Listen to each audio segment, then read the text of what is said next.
Hey, welcome to the Crazy J Podcast Show. Ladies and gentlemen, boys and girls, it is time to do your sports podcast of within the area of Detroit, Michigan, and everything else around it. We have to start out with the news of the Detroit Lions. They made a couple of big moves during the week. Uh, a lot of you guys have heard about Glass now being released, along with David Montgomery is going to be traded to Houston Texans. But this is something that we got we got Knuckles and Sonics are no longer in Detroit. The theme has ended. It looks like David Montgomery wanted the trade. He wanted to leave Detroit. He wanted his own start as a starter. I don't know what he was thinking when he was saying that he wanted to leave Detroit. I think that Detroit Lions did the right thing. I mean, you're going to start the younger running back, uh, Gibbs. He's coming off his rookie contracts. So, and then you have Montgomery, who didn't do much last year, and you can blame John Moran, you can blame Dan Campbell and the system that just didn't fit after Ben Johnson left. But in reality, folks, you're going to have to start your star running back. And Gibbs is younger, stronger, faster, and everything with it. And unfortunately, it just didn't work out in Detroit for him to stay longer to wait around with a new uh, offensive coordinators in Detroit. So there's just so much to consider. The fact that we are grateful for what David Montgomery did. We are grateful for what happened with Sonic and Knuckles and how it created a great atmosphere for the running game. Even last year, I thought, we didn't play Montgomery enough. But you know what? John Morton and Dan Campbell kind of, John Morton messed it up. He really messed up with the play calls. He messed it up with not throwing the ball to the tight ends too much. I mean, I don't know if it was Laporta being injured or even Brock Wright not being thrown the ball or not playing. I don't know what happened in that offense of scheme last year that Detroit didn't make the playoffs. But you know what? This is something that it happens in the NFL. You can't have two starting running backs. And I would tell you the truth, I don't consider Montgomery going to be a starting running back. I just think that he is within his older years of his life. I know I get it. He's probably 28, 29, going to 30, but still he's injury prone.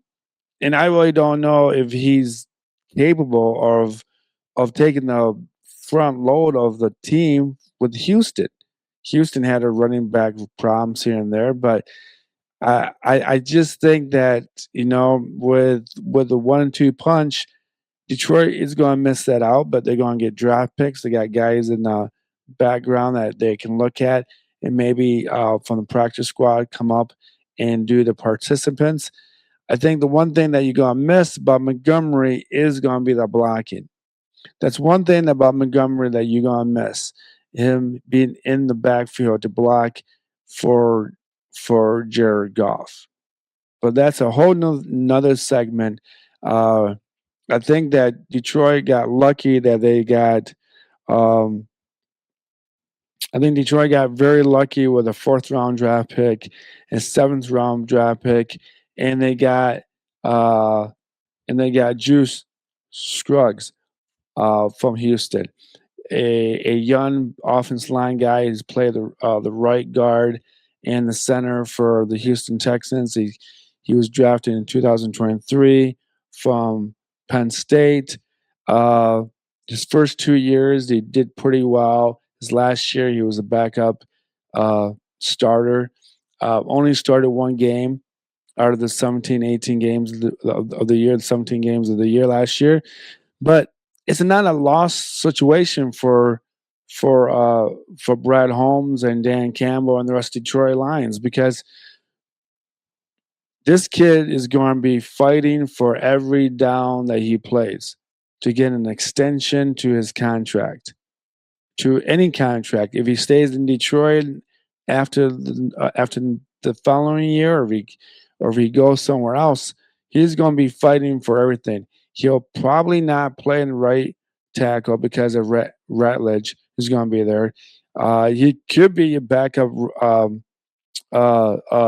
center, but he did that in Penn State, so that is a questionable idea. But Brad Holmes is a very smart man, and he basically got a fourth round draft pick and a seventh round draft pick, and maybe he'll steal a player in the draft pick in the fourth or the seventh, or maybe he'll trade that fourth round draft pick for a player that they kind of need. Some people think that they're doing something with the whole spectacle.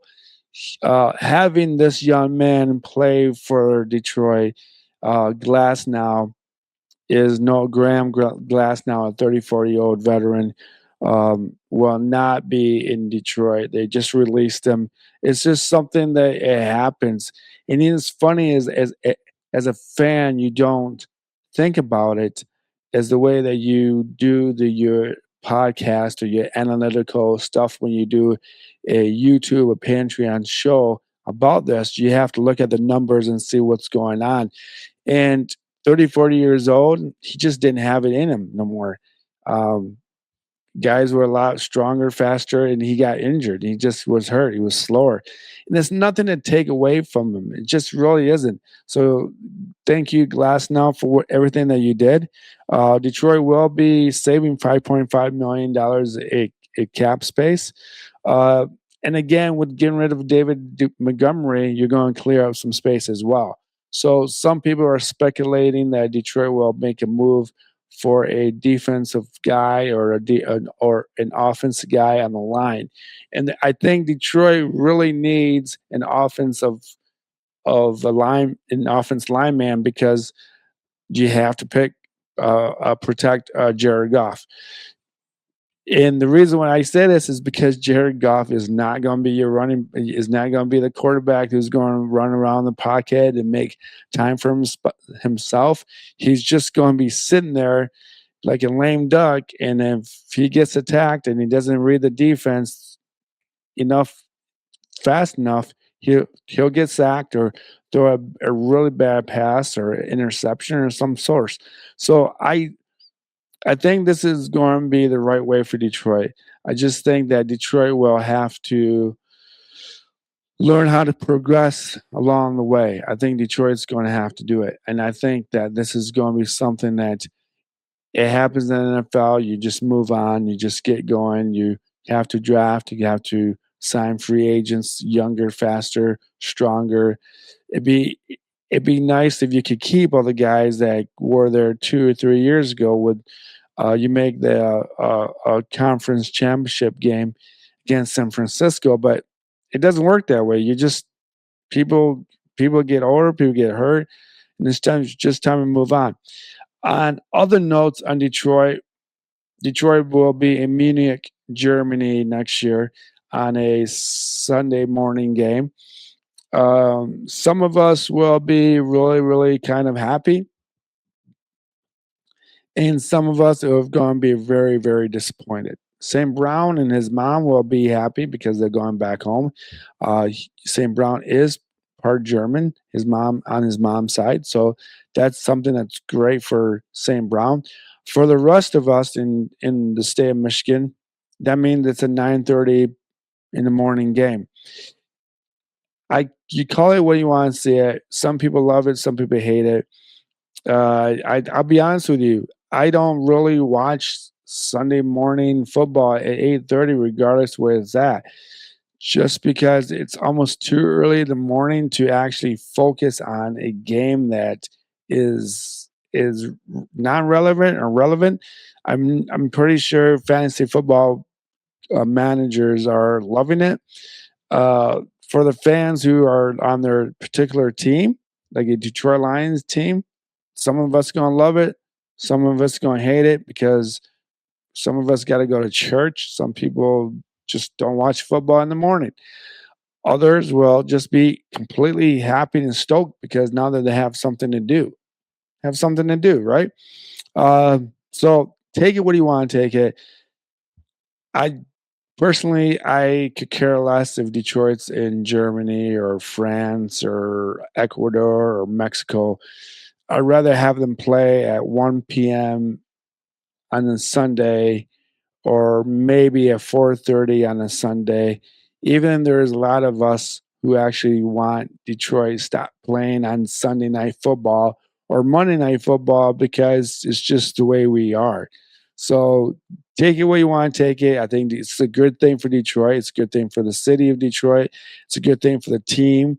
It gives them a new fan base, a new projection to outside the states, and it just makes the team more accessible to watch. So that's something cool about playing on Sunday morning or somewhere in Germany or off the continental 48 states. So take it what do you want to do it. Go along with it as much as you want. I will continue with the show with talking about the Detroit Pistons basketball. Now, the reason why I want to bring this up is because this is the second game that Detroit had to play against Cleveland Cavaliers within, like, say, 4 or 5 nights of separation. As you guys know, the first game Detroit won in OT. If it wasn't for Dennis Jenkins shooting up a desperate 3-point shot and getting fouled by Taylor of the Cleveland Cavaliers, we would have never gotten to that position of winning that game in the first place in OT. But the second game at Cleveland, Detroit comes down and loses 109 to 113. I did mention that uh, James Harden and Donovan Mitchell did not play in the first game. So that's something I can clearly tell you that I said in my first episode about this series in itself. That if it wasn't for James Harden and Donovan Mitchell, if they were playing, I don't think Detroit would have won that game at home. But in this game, James Harden did. Donovan did not play. He has got a groin injury. It seems as James Harden has a thumb injury of some sort. So, but he did play. Detroit, surprisingly, of all the things that I bitch and complain about Detroit's 3-point stuff, is the 3-point percentage. Detroit made 9 3-pointers out of 9 for a percentage of 38%. Detroit actually shot pretty well on the court for 51%. Um, the free throws are 22 out of 29 for Detroit, 20 for 26 for Cleveland. Rebounds, Detroit also had the rebounds of 44 to 38. The assist was Detroit again, 29-27. But instead of going through all these particular stats, let's really look down to what the stats of each player was. Tobias Harris had a great game, 31 minutes, 19 points, 6 for 12 for field goals, 1 for 3 for 3-pointers. Jalen Duran had 24 points, 7 for 9 for field goals, 10 for 14 for free throw line. That's something that, if you're going to be a big guy, go to the hole of the basket and get fouled and get as many free throws as you can. So that's something that's very encouraging for the center position for Detroit. Jalen Duran is not just a rebounder and not just a guy that does alley oops from Kay Cunningham or other players. The fact that he makes plays for himself, goes inside, makes things happen, attacks the rim, makes the defenders actually foul him. That's something that's great. Kay Cunningham only had 10 points with 39 minutes. And this is something that we have to talk about. The reason why I want to talk about this is because Kay Cunningham is doing too much work and it's wearing him out. And people are like, what do you mean? He's the all-star. He's the main player of the team. He's everything for you, right? Let's take it for granted that Tobias Harris had 19 points. Tobias Harris doesn't usually give you 19 points. He usually gives you 9 to 11 points. I mean, maybe sometimes even 13, but 19, 15, 21 points from Tobias Harris isn't going to be there for you every day. Sir Thompson, I think for me, the reason why they started Arthur Thompson is because they don't have a, a, a pure shooter for a shooting guard for Detroit. Kay Cunningham plays the point guard, and sometimes he plays more as a shooting guard because that's basically what he has to do when Detroit's in a slump or the play kind of breaks up and then he has to go towards the hole. And that's something to really consider about Detroit. That's the reason why Kay Cunningham has to do this stuff. Isaiah Stewart made a comeback for Detroit after like 7 game suspensions. Only gave in 4 points, 2 for 4 field goals, only 2 rebounds. That's something that could be said about the fact that I think people were telling him to lay low the first couple games of his comeback. But again, we need that high energy from Isaiah Stewart, but we just don't need him getting into fights for no reason, regardless of Jalen Duran's getting harassed or Kate Cunningham's getting harassed and all that. So that's something to consider. Ronald Holland, 3 for 4 for field goals for 8 points. He made a 3 pointer. He made 2 3 pointers, and I will tell you this: with Duncan Robinson and Ronald Holland, um, they were shooting a little bit better from the outside. I like the release point from Ronald Holland Jr. I think he had a very nice shot.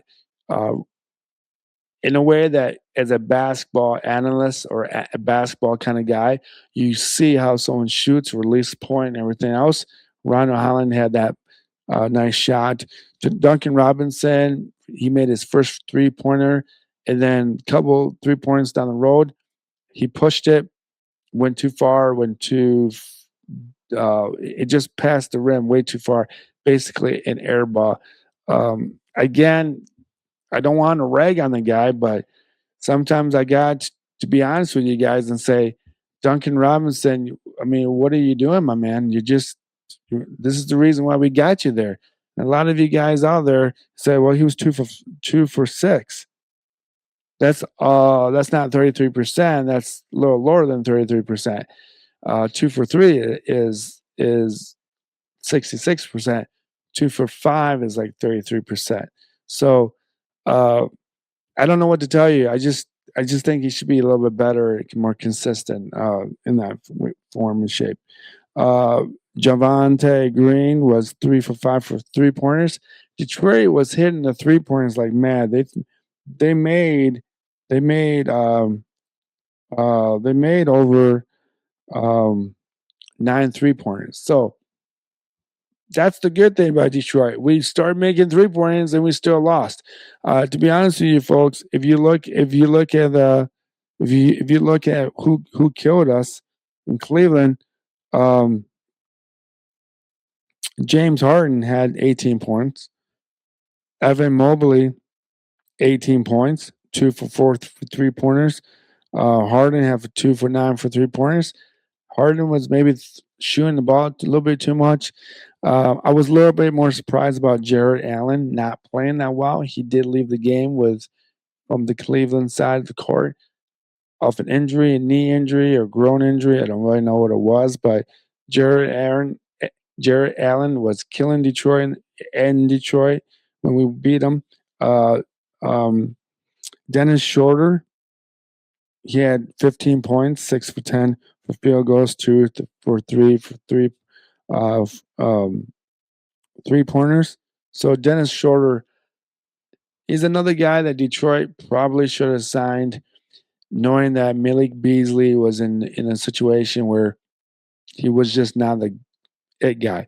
It is known that Shorter does like going to his right side of of of the court. So if you can get him off his hand on the right side of the court, you'll be good and legit. But I tell you this, folks, I think Detroit still needs a shooter. I don't know what to tell you. I just think that Detroit has the best record. Um, I think they're going to need uh, Dennis Jenkins to be a better shooter, more consistent. I don't expect Ronald Holland to give you those points. I think he's more a hustled defensive rebounding type of guy. He'll get his points coming off the boards in that type of field or fast break points. But I don't see him setting him up for a 3-point shot or moving without the ball for him. I don't see that happening. Javante Green is a lot of the same way. He needs to be kind of set up by the 3-point line, and you just dish it to him as you're breaking towards the basket. You see him in the right side of the right corner of your eye. He's wide open. Those are the shots he's going to make. I don't see him making shots. I don't see him creating his own shots for Javante Green. I just don't. Uh, Again, if you had someone like Duncan Robinson hitting 3-pointers, I don't think that this situation would have been uh, any better or worse. I think we'd be in a better situation. It made no sense when I said better or worse. But I do think that if Duncan Robinson was playing better, shooting better, um, I think I think Detroit would have won that game. I really do. I think they did that based on the score, based on what's happening towards the end of the fourth quarter into the third. Cleveland could have easily taken the game out of their own reach. They were up 8 to 10 points, 12 points a game for almost the whole game in the second half. But for some reason, Detroit kept coming back and bringing the point spreads back down. So Detroit only lost by 4 points, but that tells you something. Detroit is just one shooter away from actually becoming a number one seed. Detroit may be that number one seed based on the record, but I give them like a 3 or 4 seed based on the fact that you just don't have those type of shooters on the court. I'm going to end it there. I know this is a little longer, the podcast, ladies and gentlemen, but if you enjoy the show, please follow, subscribe, um, follow me on Patreon, YouTube, anywhere you can download your podcast, Spotify, Apple Podcasts, Castbox, anywhere you can find the podcast. I would love to appreciate it. Go to Patreon, subscribe, and pay. I think I have set up for $5. It'd be helpful for on my own little business here. Let me know what I missed. If you disagree with what I'm said, it is what it is. I mean, I can't always be right. I can be totally wrong too. So I don't have a problem being wrong. You just have to tell me I'm wrong and give me a good, legit reason. I will respond to your uh, answers, questions. So peace, love, and I'm out of here. All right, you guys take care.